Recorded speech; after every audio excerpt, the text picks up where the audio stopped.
Hi there. So I wanted to give you a little update on these paintings. These particular paintings are another investigation into the idea of looking through layers of space. And you can see on the side here, they're on these cradled birch panels. And then I have many, many, many little layers of resin and paint and resin and paint and resin and paint and resin and paint. In the end, I will file all of this off. But um, my exploration is really about looking through things and being sort of compelled to sort of search into an image. And also sort of how we do that in our lives when we're sort of walking through a landscape, for instance, or looking at just layers of objects moving back in space. Now, I began these very abstractly, and you can see some of my previous videos about that. But eventually, I came to sort of adding a pictorial space or a space that was some sort of more descriptive of a real space. And so I found some places in the landscape that I wanted to reproduce, and these are some trees from a park not too far from my home, and this idea that the trees sort of created a screen we need to look back, but they're also changing in scale,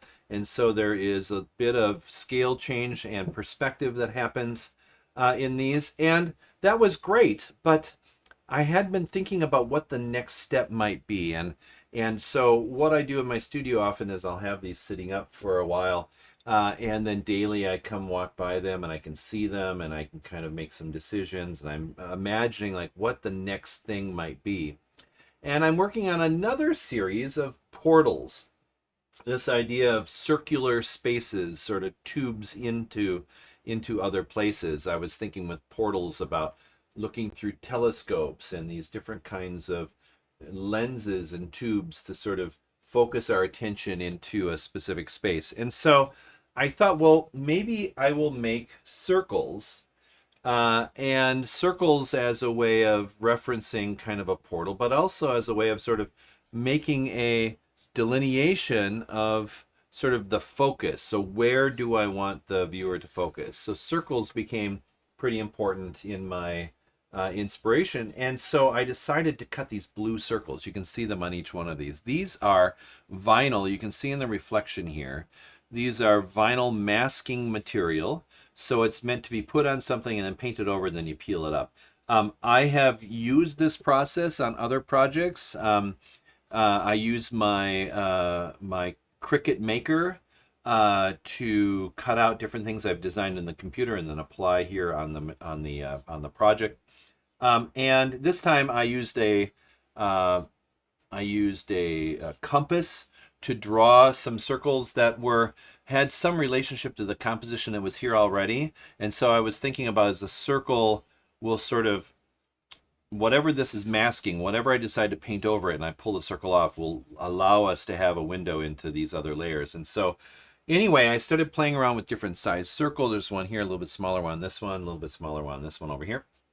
And I think what I'm going to do is paint some sort of a glaze with some heavy brush strokes. I'm looking at the different ways I've applied paint in the past in this painting.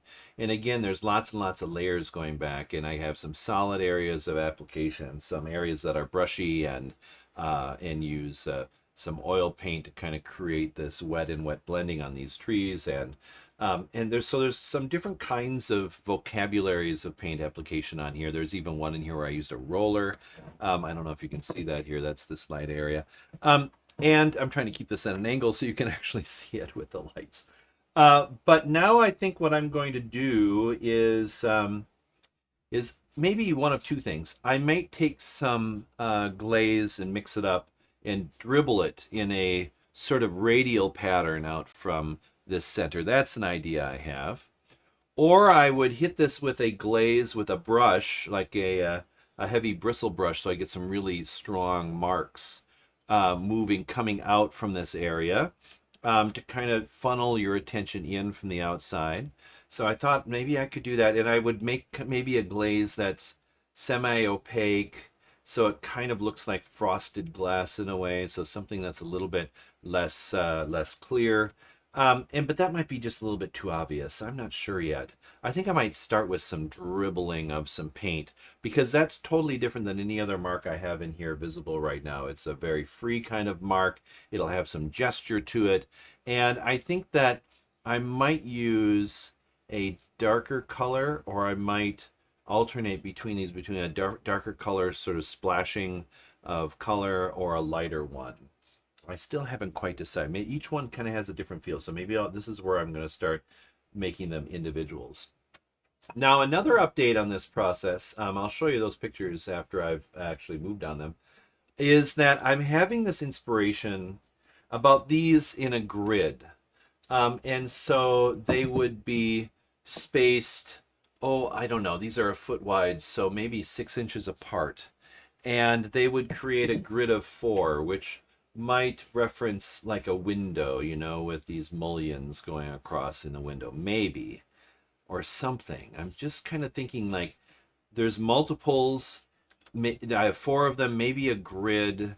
And then I also thought maybe there's a circle that goes through the whole grid that ties them all together. So it's like different views, but they're all sort of connected by an arc or a circle that runs through them all. I'm going to have to experiment with that. So anyway, I hope this was interesting for you. This is kind of my process. I'll share some images once I get that done and I have this peeled off. We'll see what it looks like. But I'm always kind of searching for new applications and different ways to add and accentuate what came before. So anyway, thank you for watching.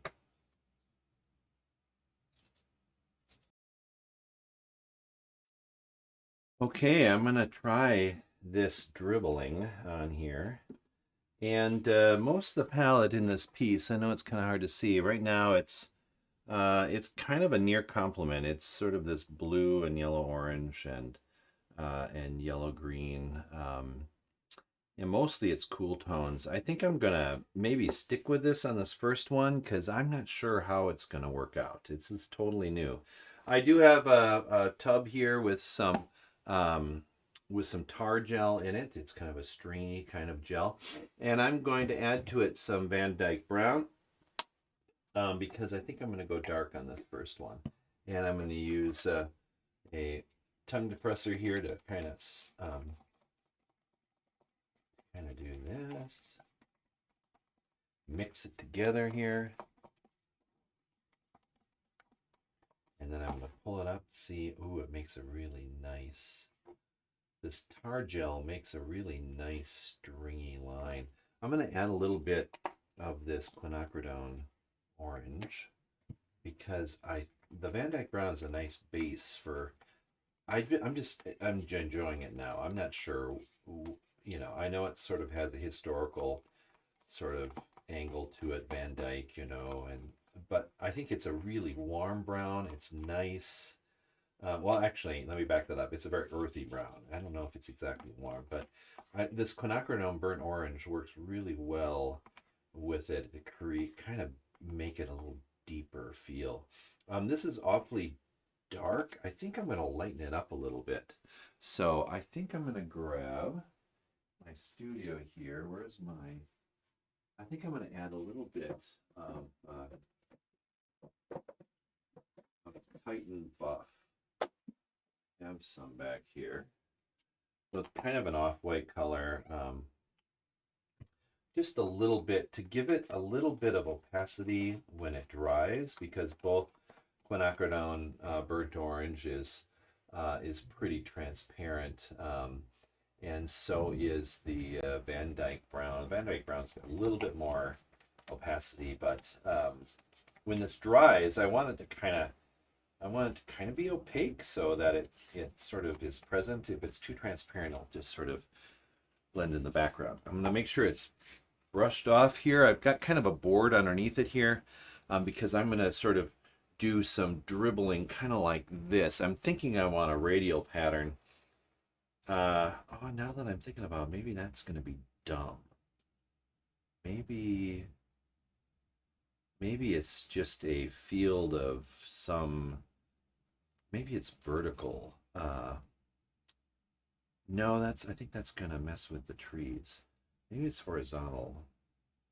Or maybe it follows kind of these angles kind of towards there. This is the moment of truth here. Just kind of see how this goes.